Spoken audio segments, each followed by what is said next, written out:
All right, guys, so I stumbled across this interesting clip from Charlamagne Tha God's new show in which he tells a Democrat progressive congressman, Mr. Jamaal Bowman from New York, his district is crime-ridden, is in like north of New York City, it's like in the Bronx or something like that. He's on the show and they are discussing the midterm results. And Charlamagne Tha God tells Jamaal Bowman to his face that he does not think that anybody, including Jamaal Bowman, can beat Trump or Ron DeSantis in a 2024 presidential general election. Take a look. Now, Jamaal, we know in 2024 it's going to be DeSantis and Trump, but I think what should scare people is that the Democrats don't got nobody. Yeah. So I disagree with that. Who you think the Democrats got? I think we have a long bench, right? So we have Elizabeth Warren, who's a possibility. Come on. We have Governor Whitmer in Michigan, who's a possibility. We have Jamaal Bowman, who's a possibility. Oh, okay. We have Congresswoman Ocasio-Cortez, the rest of the squad. Will she be old enough by then? She'll be old enough. Here's the other thing. The largest growing voting You bloc. think America's ready to vote for somebody that's a progressive like that? Absolutely. Hey, women can't even get abortions. How they gonna be president? Listen, That's the largest growing voting bloc in the country are millennials and Gen Z. Okay. That's her base. That's her generation. She can absolutely get it done. And again, Jamaal Bowman might be on the ballot in 2024. Who knows, right? Pretty good. It's about shifting the consciousness of America and painting a vision of what's possible. No one on the Republican side can do that, and no traditional Democrats are doing that, like our younger, more progressive base in the House. I mean this respectfully. I ain't heard nobody that can beat DeSantis or Trump. Mm-hmm. I disagree. I feel like Newsom could. Oh. I feel like he's kind of like a Chris in terms of cute whites. But Jamaal, I do want to know, why are Democrats like celebrating that there was no red wave, especially if the House and the Senate are still up for grabs? Yeah, that's not a win if the GOP gets the House and the Senate. Yeah, so a red wave is like 20, 30, 40, 50 seats, which usually happens during the midterm. They may get 2, 3, or 4 seats. That's not a win. That means they still have to work with us to get things done in the House, especially when you have a Democratic president. So it's still up in the air. There was a red wave in New York State, though, which is very problematic because this is a Democratic state. Yeah, two and it's seats because, flipped, right, in New York? No, like 4 or 5 okay. seats flip. And it's because Democrats continue to out-Republican the Republican, and that's the problem. Break that down. What's that mean? So, we take their narrative on crime, for example, and try to tell it in a better way, where we should be, again, shifting the consciousness of focusing on poverty, focusing on mental health, focusing on substance abuse, focusing on the issues that we know lead to crime in the first place, and focusing on rehabilitation. Democrats have failed at that, and we failed, to your point, of connecting to the grassroots and connecting with real people in the hood who've been disengaged. We have to do a better job of targeting them and bringing them into the process. Yeah, so I just love how nobody cares about Jamaal Bowman and him floating the idea that he may run for president in 2024. I mean, that guy is a nobody. He has radical, progressive, extreme views. Like, this guy is still on the defund the police train, okay, which is a train that most smart Democrats have hopped off of. But no, this guy is still on defund the police, okay, even though it is very clear that is an extremely unpopular policy and it will not work. He's still on it, okay? So again, I'm telling you, this guy is radical. But I'm going to tell you guys something. Before these midterms, I would have agreed with Charlamagne Tha God, right? And Charlamagne Tha God saying that, look, I don't think that there's anybody in the Democrat Party right now that could beat DeSantis or Trump, okay? Before the midterms, I would have 100% believed Charlamagne Tha God, okay? I think I was saying that as well, too. I was like, listen, it don't really matter who's the nominee.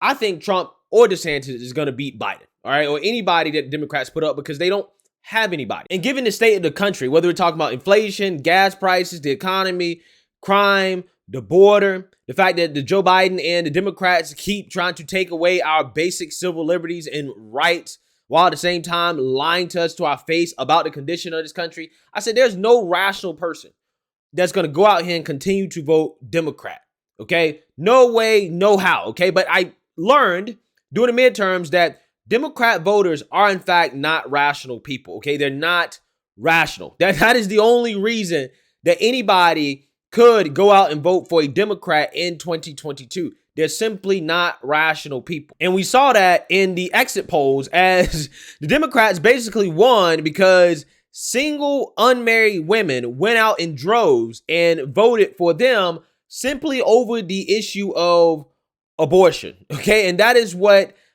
swung some key states like Michigan and Pennsylvania in the Democrats' direction.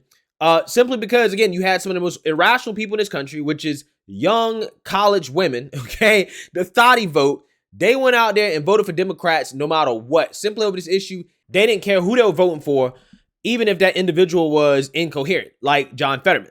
So I'm just saying, if the economy happens to get better, okay, by the time 2024 comes around and, the Democrats keep playing up this issue of abortion, hopefully no Republicans like Lindsey Graham come out here and call for a national ban anymore.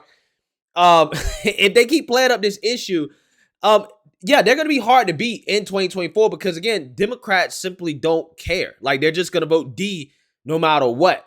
But I think that Republicans do have a chance to get independent. I do believe there is opportunity there. You just have to evaluate what worked and what didn't work. And it's very obvious what worked and what didn't work and why it didn't work. It's very obvious what the problems are. They're easily fixable. If the Republicans can fix these issues, I think they have a chance, especially if the Democrat nominee is Joe Biden.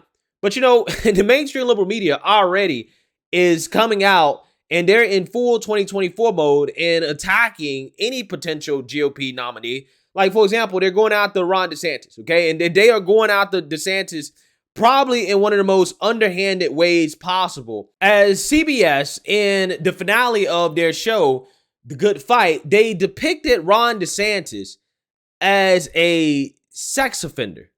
Take a look. I offered my political services to Governor DeSantis. He saw me in my bicycle shorts, worn purely for medical reasons.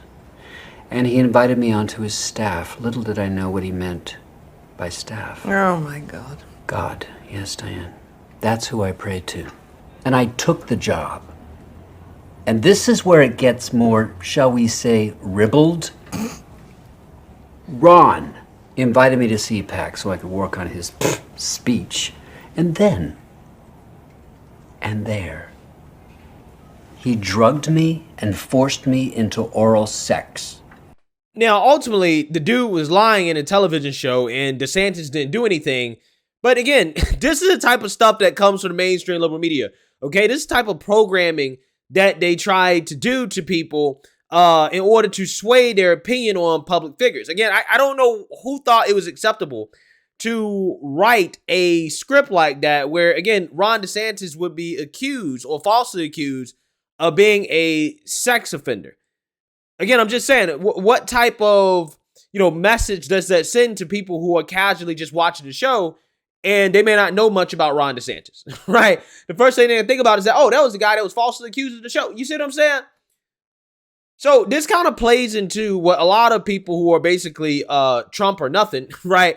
A lot of people who are like Trump no matter what, they say that, look, it doesn't matter if it's Ron DeSantis. It doesn't matter which person is the nominee for the GOP. The mainstream liberal media and the Democrats are going to go after that person so hard that they might as well be Trump. And Trump is the only person that can take them on. He's the only person that can effectively fight back against the mainstream liberal media in these types of smears. And I do think that there is some credibility to that argument in regards to a strength of Trump is the fact that he can weather these types of attacks probably better than anybody in politics. However, the advantage of Ron DeSantis is that he's just a lot more politically savvy than Trump, and he knows which battles to fight and which battles not to fight. But regardless, I think and I would hope that both of these candidates, even considering how cool for Cocoa Puff this country is, the fact that the Senate is going to be essentially 50-50, the House is basically going to be 50-50, I'm hoping that that is a sign that the country is still somewhat moderate, right? And that a progressive would not be able to win the White House, okay? I believe that Trump or DeSantis would beat anybody that is a progressive, whether it's Jamaal Bowman, Elizabeth Warren, AOC, whoever he named, they have no shot of beating a Trump or DeSantis. However, I think the more interesting question here is whether or not an AOC or Jamaal Bowman, Elizabeth Warren or Bernie Sanders, whoever, some type of progressive on the left, could beat Biden? That is actually the more interesting question. And I think that the answer to that question is yes. Okay, that actually might be the Republicans' best hope of taking back the White House at this point, is for a progressive, somebody to the left of Biden, let's say an Elizabeth Warren, again, an AOC. Jamaal Bowman is not running for president. Nobody will vote for that guy. But I'm just saying, somebody like that, an extremist Democrat, to run and beat Joe Biden, because we have seen a pushback against far left progressivism in this country, whether it be, again, New York, that had a red wave because of progressive policies on criminal justice reform. LA, okay, you had that mayor race out there. It is super tight because of backlash against the woke. You had the Oregon race that was super tight as well too, the governor's race, because of backlash against far left progressivism.